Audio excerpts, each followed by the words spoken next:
ما هي أسباب الهداية والثبات عليها؟ أسباب الهداية كثيرة جدا، أحيانا أسباب أنت تبذلها، أحيانا أسباب بدون ما تبذل شيئا. أحيانا الإنسان يتعب على نفسه حتى يهتدي بسؤال الله تبارك وتعالى، بملازمة الطاعات، بالرفقة الطيبة، بكثرة القراءة وغير ذلك من الأمور. وأحيانا سبحان الله، الله سبحانه وتعالى يهدي من يشاء، يقذف الهداية في قلبك مباشرة سبحانه وتعالى. نسأل الله أن يهدينا جميعا إلى صراطه المستقيم. فالأسباب كثيرة وتختلف من شخص إلى آخر. قد يكون أحيانا الهداية بسبب مثلا كلمة سمعها، أحيانا موقف رآه، أحيانا بسبب دعاء دعي له في ظهر الغيب. لا تدري، يعني أسباب الهداية كثيرة جدا، لا تدري من أين تأتيك. يعني من غرائب ما سمعت في هذا أنه ذكر لي أحد الإخوة يقول: رأيت في لندن شابا، يعني ليس شابا صغيرا، كبيرا، يعني رجلا كبيرا من أهل ليبيا، يقول هو يعيش في لندن. التقيت به فقال لي: اسمع قصة هدايتي. قلت له: أسمع. فأخبر عن نفسه أنه يعيش في لندن هو وأمه وأخته، تركوا ليبيا وعاشوا في لندن منذ مدة. يقول ولا يصلي في البيت إلا أمي.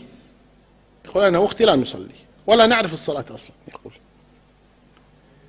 يقول وفي ليلة من الليالي كنت في قهوة مكان، يقول فتعرفت على شاب سعودي هناك، فالمهم صار حديث، فأعطاني كتيبا للأذكار، كتيب فيها أذكار، ما أدري هو الوابل الصيب أو صحيح الكلم الطيب أو ما شابه ذلك من الأمور، لهم كتيبا في الأذكار. يقول أنا لا أصلي، ماذا أريد بكتيب الأذكار؟ يقول لكن استحييت منه وأخذته حياء، أخذته وضعته في جيبي. يقول فلما رجعت إلى البيت وأخرجت هذا الكتيب من جيبي هكذا كما أخرج أنا هذه الأوراق، يقول ورميته تحت الخزانة. يقول راحت الأيام. يقول عجيب لي جزاك الله خير. يقول ورميته تحت الخزانة، يقول وراح.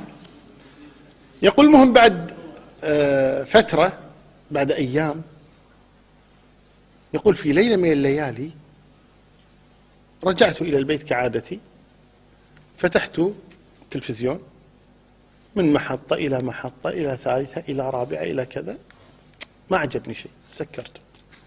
مجلات وطالع فيها، انترنت، مدري ايش كذا، اغلقت كل شيء، اغلقت النور. انا اردت انام، ما استطعت ان انام، اتقلب ما في نوم. رجعت من فتحت التلفزيون، محطات، مجلات، انترنت، ابنام، سكرت، ابنام، ما جاني النوم. يقول وانا على هذه الحال تذكرت الكتيب، يتخلى شوف الكتيب شنو فيه. يقول المشكلة الحين تحت الخزانة الكبت. يقول الكبت نوعا ما ثقيل، يقول وحرك الكبت كني طلع ذهب. يقول سبحان الله تعبت حتى أخرجته من تحت الخزانة. فلما أخرجته بدأت تتصفح. يقول فإذا فيه من قال كذا فله كذا، من قال كذا فله كذا من الحسنات وكذا. يقول وأنا في تلك المرحلة كنت قد وصلت إلى مرحلة اليأس من رحمة الله، من كثرة المعاصي التي ارتكبها، وقل ما في صلاة ولا في عبادة ولا عرف الله ولا شيء ولا كذا. كنت خلاص مسلك، متى أموت بس ودش النار كذي. يقول ما يأس. فلما قرأت وإذا مغفرة الذنوب سهلة، يقول فأثر في هذا الكتاب وظللت أقرأ فيه. يقول وإذا قد دخل وقت الفجر، وإذا أمي قامت تصلي الفجر، فجئت وقلت يا أمي أريد أن أصلي، فقالت لي اذهب واغتسل.